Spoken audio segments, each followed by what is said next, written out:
बाप का फैसला। क्या बताऊँ मम्मी, आजकल तो बासी कढ़ी में भी उबाल आया हुआ है। जब से पापा जी रिटायर हुए हैं, दोनों लोग फिल्मी हीरो हीरोइनों की तरह दिन भर अपने बगीचे में झूले पर विराजमान रहते हैं। ना अपने बालों की सफ़ेदी का लिहाज है, ना बहू बेटे का। इस उम्र में दोनों मेरी और नवीन की बराबरी कर रहे हैं। ठीक है माँ, मैं आपसे बाद में बात करती हूँ। शायद सासू माँ आ रही हैं।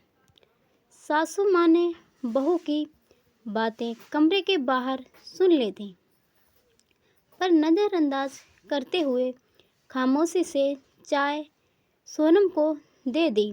सासू माँ बहू सोनम को चाय देने के पश्चात पतिदेव अशोक जी के लिए चाय ले जाने लगी। ऐसा देखकर बहू सोनम के चेहरे पर व्यंग्यात्मक मुस्कान तैर गई, पर सासू माँ समझदारी दिखाते हुए बहू की इस नाजायज़ हरकत को नज़रअंदाज करते हुए सिर झुकाए मन्हा से निकल गई। पति के रिटायर होने के बाद कुछ दिन से उन्हीं यही दिनचर्या हो रही थी। आजकल सासू माँ प्रभा जी अपने पतिदेव अशोक जी को उनकी इच्छानुसार अच्छे से अच्छे तैयार होकर अपने घर के सबसे खूबसूरत हिस्से में अपने पतिदेव के साथ झूले में बैठकर उनको कंपनी देती हैं। प्रभा जी ने सारी उम्र तो उनके बच्चों के साथ लिए लगा दी थी। कोठीनुमा घर अशोक और प्रभा जी का जीवन भर का सपना था, जो उन्होंने बड़ी मेहनत से साकार किया। ऐसे मनमोहक वातावरण में वहाँ पर लगा झूला मन को असीम शांति प्रदान करता।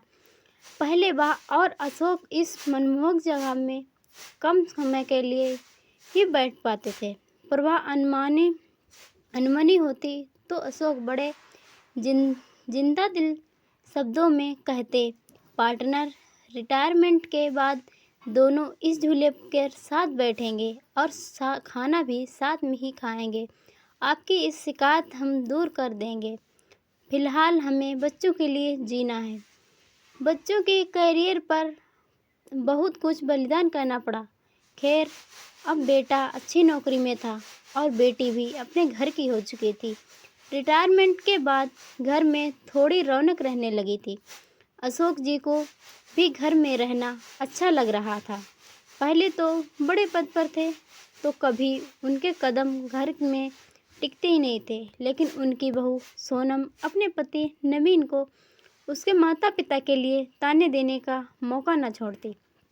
उसने उस कोने के बगीचे से छुटकारा पाने के लिए नवीन को एक रास्ता सुझाते हुए कहा, क्यों न हम एक बड़ी कार खरीद लें। नवीन, आइडिया तो अच्छा है, पर रखेंगे कहाँ? एक कार रखने की ही तो जगह है घर में।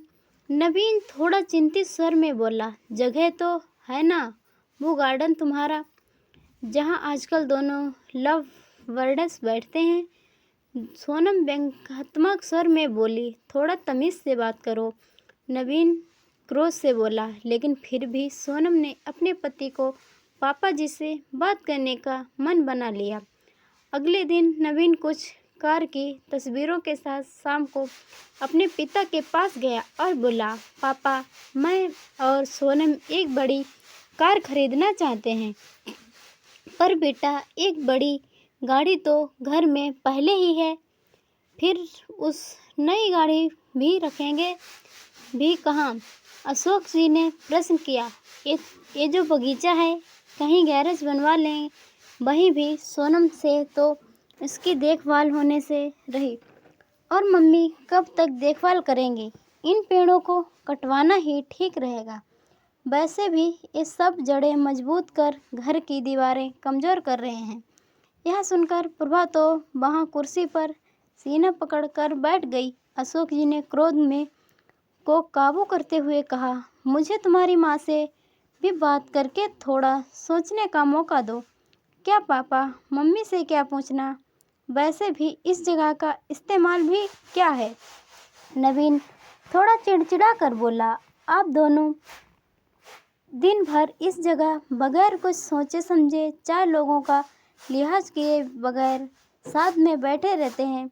अब आप दोनों कोई बच्चे तो नहीं हो, लेकिन आप दोनों ने दिन भर झूले पर साथ बैठने का रिवाज बना लिया था है और ये भी नहीं सोचते कि चार लोग क्या कहेंगे। इस उम्र में मम्मी के साथ बैठने की बजाय आप अपनी उम्र के लोगों में उठा बैठी करेंगे तो ज़्यादा अच्छा लगेगा ना कि ये सब। और बहुत दनाते हुए अंदर चला गया। अंदर सोनम की बड़बड़ाहट भी जारी थी। अशोक की कड़वी सच्चाई का एहसास कर रहे थे, पर आज की बात से तो उनके साथ प्रभा जी भी सन्न रह गईं। अपने बेटे के मुंह से ऐसी बात सुनकर दोनों को दिल भर आया था और टूट भी चुका था। रिटायरमेंट को अभी कुछ ही समय हुआ जो थोड़ा सुकून से गुजरा था। पहले की ज़िंदगी तो भाग भाग ही निकल गई।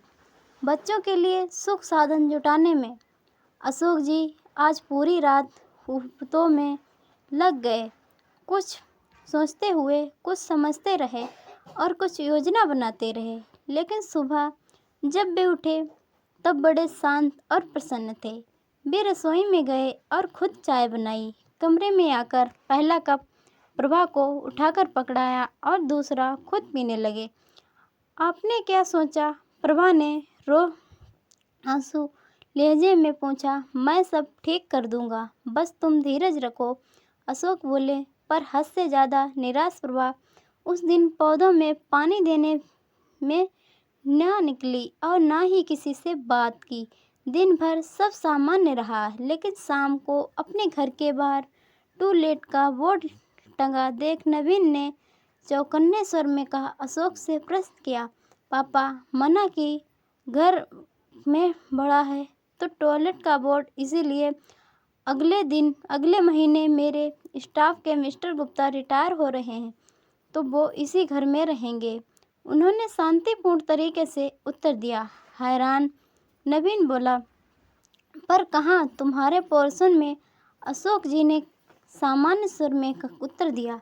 नवीन का स्वर अब हकलाने लगा था। और हम लोग तुम्हें इस लायक बना दिया है, 2-3 महीने में कोई फ्लैट देख लेना या कंपनी के फ्लैट में रह लेना अपनी उम्र के लोगों के साथ। अशोक एक एक शब्द दबाते हुए बोल रहे थे। हम दोनों भी अपनी उम्र के लोगों में उठे बैठेंगे। तुम्हारी माँ की सारी उम्र सबका लिहाज करने में निकल गई, कभी बुजुर्ग तो कभी बच्चे। अब लिहाज की सीख तुम सबसे लेना बाकी रह गया था। पापा मेरा वो मतलब नहीं था।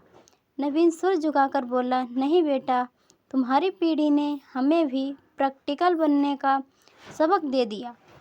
जब हम तुम दोनों को साथ देकर खुश हो सकते हैं तो तुम लोगों को हम लोगों से दिक्कत क्यों है?